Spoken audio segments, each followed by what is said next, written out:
நிறைவாழ்வு AG சபை வழங்கும் morning மன்னாவிற்கு உங்களை அன்போடு வரவேற்கிறோம்.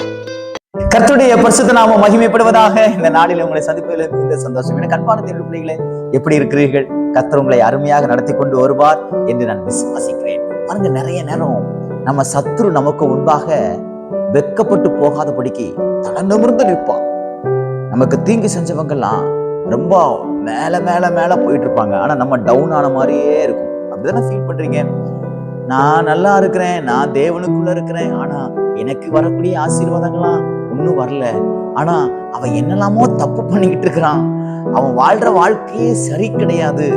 அவன் பாரு, அவன் வாழ்ற வாழ்க்கைக்கு சம்பந்தமே இல்லாம மேல போயிட்டே இருக்கிறான். நல்லவனுக்கு இந்த உலகத்துல வாய்ப்பே கிடையாது போல் இருக்கு. நல்லவனுக்கு இந்த உலகத்துல நல்ல ஒரு ஆசீர்வாதமே கிடையாது சொல்லி ரொம்ப தலகுனிவோடு கூட இருக்கீங்களா? கர்த்தர் இன்றைக்கு உங்களோட பேசுகிறார். என்ன வார்த்தை தெரியுமா? சங்கீதங்கள் புத்தகம் 34வது வார்த்தையுடைய கடைசி பகுதி இப்படியாக சொல்கிறது, எனக்கு தீங்கு செய்ய நினைக்கிறவர்கள் நாணம் அடைவார்களாக அப்படி என்று சொல்லப்பட்டிருக்கு. அப்படி என்றால் என்ன அர்த்தம்?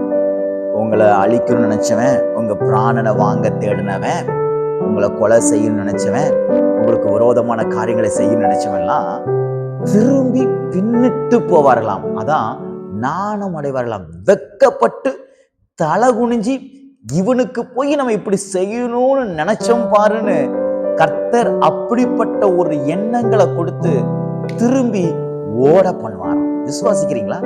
வார்த்தையை நீங்க விசுவாசிப்பீங்கன்னா நான் சொல்லுகிறேன், எப்படி சங்கீதக்காரனுக்கு தாவீதுக்கு தேவன் அப்படி செய்தாரோ அதே போல கர்த்தர் உங்க வாழ்க்கையை செய்வார்.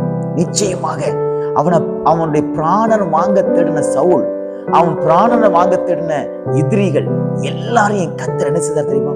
பின்னிட்டு ஓட பண்ணினார், திரும்பி போக பண்ணினார். அவர்களுக்குள்ள ஒரு பெரிய திகில் அவர்களை பிடிக்க வைத்தது. இதே போல கர்த்தர் உங்கள் சத்துருக்களுக்கும் செய்வார். பயப்படாதீங்க. உங்களுக்கு விரோதமா இன்னைக்கு நிறைய பேசலாம், உங்களுக்கு விரோதமான காரியங்களை நிறைய அவங்க சிந்திக்கலாம், உங்களுக்கு விரோதமான காரியங்களை அவங்க நிறைய செய்யலாம். ஆனா அது எல்லாம் நடக்கிறது போல இருக்கலாம். ஆனா ஃபைனல்ல முடிவுல ஜெயிக்க போறது நீங்க தான். சத்ரு வெட்கப்பட்டு போவான். எல்லாத்தையும் ஆயத்தப்படுத்திட்டு அவன் பாருங்க, நம்ம வாசிக்கிற வேதத்துல வாசிக்கிற ஒவ்வொரு பகுதியும் பாத்தீங்கன்னா சத்துருடைய ஆசீர்வாதங்களை நாம் சுதந்திரித்துக் கொள்ளும்படியாகவே அவன் எல்லாவற்றும் உயர்ந்திருக்கும் பொழுது கர்த்தர் அவனை தூக்கிட்டு அவன் ஆசீர்வாதத்துல நம்ம கையில கொடுப்பார். இதே போல நடக்கும். விசுவாசிங்க. நீங்க சத்துருவை குறிச்சு பயப்படாதீங்க. அவன் பின்னிட்டு போகிற நாள் இந்த நாள். உங்களை பார்த்து தலை குனிந்து ஓடுகிற நாள் இந்த நாள். இந்த நாளை கர்த்தர் உங்களுக்கு ஆசீர்வதித்து பாதுகாத்து உங்களுக்கு முன்பாக சத்துருக்களுக்கு முன்பாக தேவன் ஒரு வெற்றியை உங்களுக்கு கொடுப்பாராக. God bless you.